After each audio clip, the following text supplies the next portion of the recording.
When it comes to Christmas movies and specials, what are some of the ones that first pop into your mind? Charlie Brown? Home Alone? Rudolph? Die Hard, perhaps? Well, all of these examples have something in common. They still hold up as Christmas classics to this very day, with millions of people watching these movies and specials each year as a form of entertainment for an otherwise busy and stressful holiday. But, when you go further down the Christmas movie rabbit hole, you start to come across some specials that are not as mainstream as some of the examples that I have just mentioned. And while many of these specials and movies are good in their own regard, others are infamous for the wrong reasons. We come from the mayor's. I know. The mayor just called. I'd better go now. Take good care of yourself and the children, Judy. I will be back before Christmas. But among all the, at least, fairly obscure Christmas specials, there is one in particular that has become one of my personal favorites, yet it doesn't seem to gather any big attention. And unless you have been around this channel for a while, most people watching this video for the first time will be scratching their heads, wondering what this special is that I am referring to. Well, sit back and relax as I answer any questions that you might have. This is Nick and Noel, one of the greatest Christmas specials that you might not have heard of. I hope you enjoy. After all, it's the season for miracles, and a small one would do. Before we get started, if you guys would feel free to leave a like on this video and subscribe, it greatly helps out the channel as we are closing in on 3,000 subs. Also, feel free to leave a comment on this video expressing your thoughts on this special. This is an opinion-based video after all, so your interpretation of Nick and Noel and whether you agree or disagree with my thoughts is entirely up to you. Anyways, back to the video. First, a brief history lesson. Nick and Noel is an animated Christmas special that was released on November 25th, 1993. It was produced by Film Roman and distributed by Bobot Entertainment, the same company that gave us the absolute meme and mindfuck known as Adventures of Sonic the Hedgehog. The special was released as a promotion for Toys R Us, and aired a few times on TV before being released on VHS in 1993 from the Toys R Us company, and again in 1995 under the Christmas Classics series from Family Home Entertainment. So you might be wondering, well, what in the hell is Nick and Noel? Well, here's my review and summary of the special. The special starts off with an old mouse who serves as a narrator of the story. Here, the mouse named Barnaby, voiced by famous composer and singer Paul Williams, gives off a couple funny lines. It's the night before Christmas, and I'm not even supposed to be stirring. Before he starts reminiscing of his first Christmas in an old Victorian duplex that he is currently living in. Barnaby dashes to one side of the duplex to find absolutely nothing, but then he goes to the other side to find that not only is this side of the duplex nice and neat and filled to the brim, but there is food left out on the counter to satisfy Barnaby's otherwise empty stomach. Or so he thought.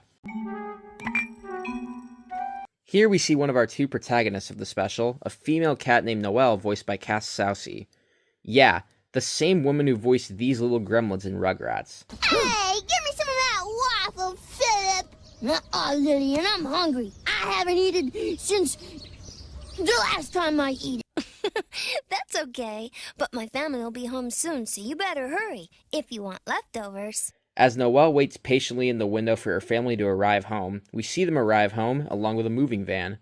Well, at least we have context as to why that one side of the duplex looks so empty.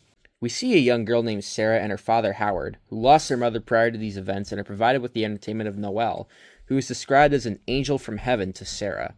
Ever since Sarah lost her mother, Noel was an angel from heaven to that little girl. Howard, voiced by Mark L. Taylor, is a widower who is stressed out from his job and is working on finishing up a manuscript before Christmas.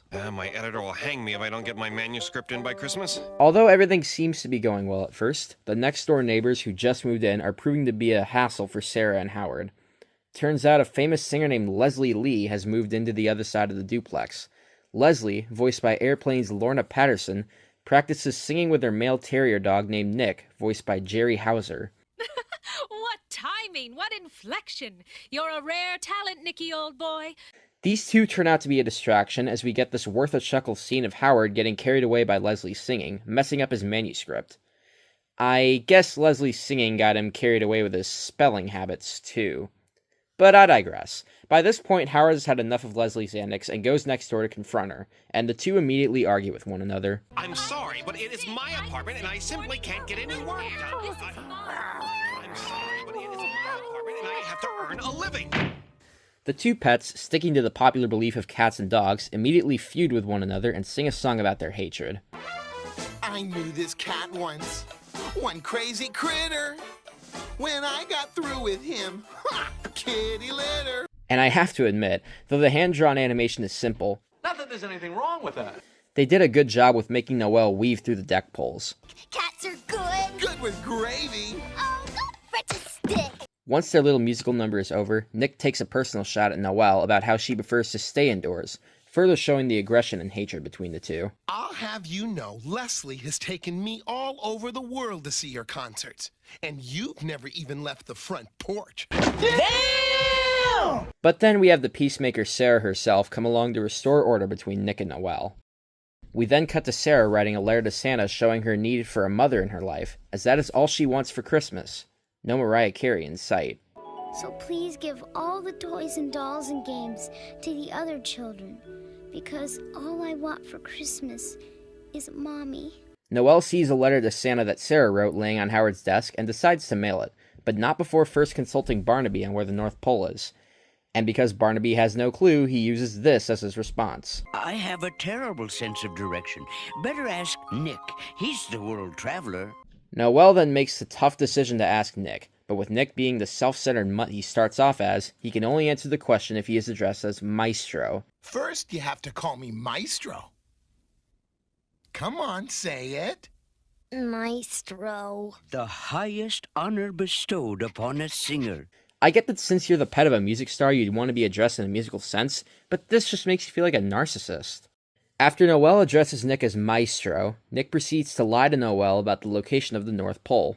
The North Pole is, at the end of North Street. Noel then disproves the stray that she previously caught from Nick. I'll have you know, Leslie has taken me all over the world to see your concerts, and you've never even left the front porch. Successfully stepping outside the porch and leaving the latter baffled. So much so that he decides to join along in helping deliver the letter, even though he is going against his true nature. Well, Nick was just plain flabbergasted. For all of his worldliness, he would never dream of taking off without Leslie. But there was no way he was going to be shown up by a cat. So the two wander the city as they try to make it to the North Pole, while we see another conflict between Howard and Leslie as she accidentally bumps into Howard, cracking his carton of eggs in the process.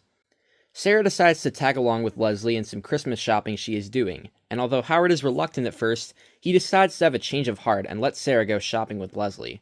Trust me, that is not the only change of heart we'll be seeing in this special. We then cut back to Nick and Noel running through town as they finally make it to the end of North Street, where the supposed North Pole is located. Well, of course we did. What'd you expect? But just as Nick and Noel are about to give Santa the letter, the building they are in closes for the night. Back at the duplex, Leslie and Howard realize that Nick and Noel both went missing, as they assume the worst has happened to them. Oh my gosh! What if he was stolen?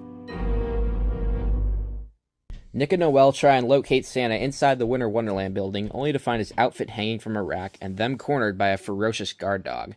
Hey, how you doing, pal? But luckily a sheet of ice helps our protagonist escape as the guard dog slips across the ice as he transforms into Rudolph the Bulb-Nosed Guard Dog. We then get more classic pet stereotypes worth a chuckle. Cats always land on their feet.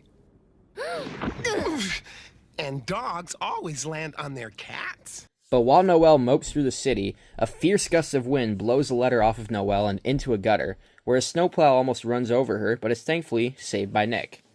Hey, maybe that dog isn't so self-centered after all. Oh well, plans foiled, snowplow coon. Maybe you'll get another victim someday. Are you crazy? You almost got yourself killed. Meanwhile, back at the house, Sarah ends up feeling depressed from losing Noel as Howard and Leslie start to get along and set up the Christmas tree. Leslie notices the sadness present on Sarah, so she attempts to cheer her up by performing the main song of the special, We'll All Be Together for Christmas. The wish I make this season, I wish with all my heart. There's that Randy Stewardess energy from Lorna Patterson that we all know and love. That we'll all be together for Christmas. And to be honest with you, this is actually a pretty beautiful choice of a song, as it touches on the importance of family during Christmas time and how miracles can happen during this time of the year, even if it's just a small one. But I'll ramble more about this at the end of the video when I give my final thoughts. Nick and Noel wake up the next morning in the petting zoo of the Winter Wonderland building they happen to stumble upon during the song. Noel then proceeds to be a silly Billy and think of how a pig would make a perfect choice for Sarah's mother. Thankfully, the mother pig makes this correction and asks Noel if Sarah would want a human mother. I don't know, kids. Do you think Sarah might like a human mother? So, what do Nick and Noel do? Head to the nearest park to find good options for mothers, only to find out that all the women currently in the park seem to already have children of their own. Rightfully so, this bothers Nick and he decides to head home, but not before he and Noel get snowed over by a kid going tubing. Noel comes to the realization that this journey felt like a waste of time, but Nick has evidence to the contrary. Well, as usual, you're completely wrong. It wasn't silly, when it wasn't a waste of time. As a matter of fact, I think it was, well, kind of noble. Essentially, Nick has the change of heart we've all been waiting for and feels bad for himself for doubting Noel and not finding a mother for Sarah. Nick and Noel then share a hug, only to come to a humorous realization. I can't believe I'm hugging a dog. So as Nick and Noel are trotting on home in the deep snow, Howard and Leslie are out driving, searching for their missing pets, as Howard decides to call it quits on his project. Ooh, I bet his boss is going to be fuming the next day. But Howard, what about your deadline? Oh, the heck with a deadline. We then see Leslie and Howard holding hands, a sign of their quickly strengthening relationship. Nick and Noel are then seen moping on the tracks when suddenly... Nicky!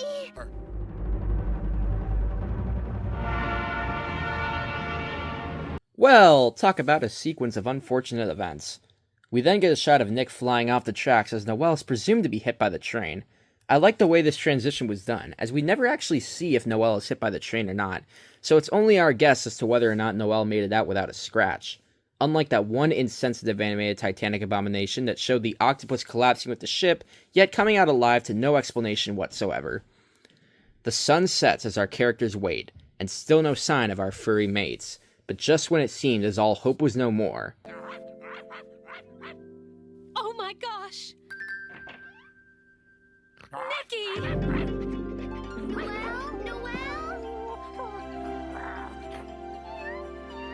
Nick and Noel arrive home as the tears of happiness pour. We then see Howard and Leslie share a passionate kiss, and then faster than you can say, "Oh Tannenbaum," the two decide to get married. Howard proposed to Leslie right there on the spot.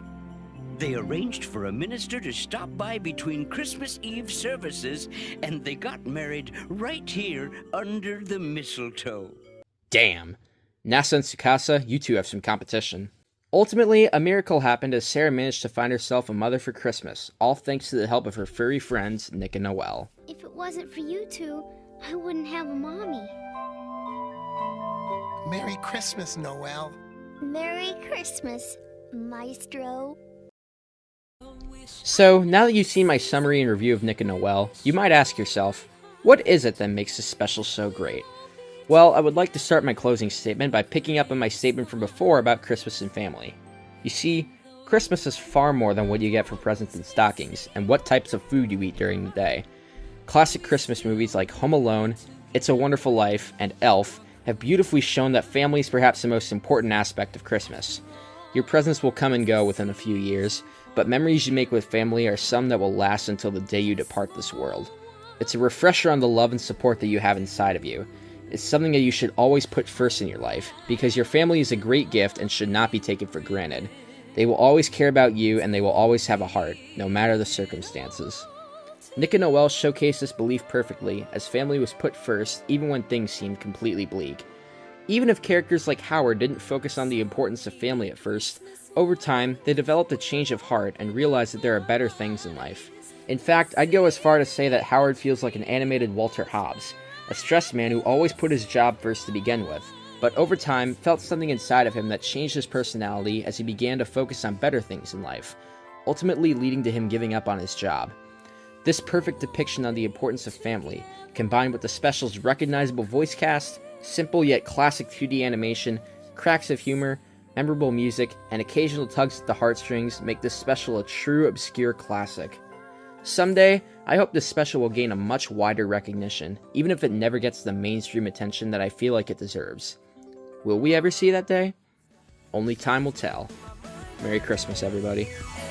Charlie's like the melody in my head that I can't keep out. Got me singing like na na na na every day's like my iPod stuck on replay.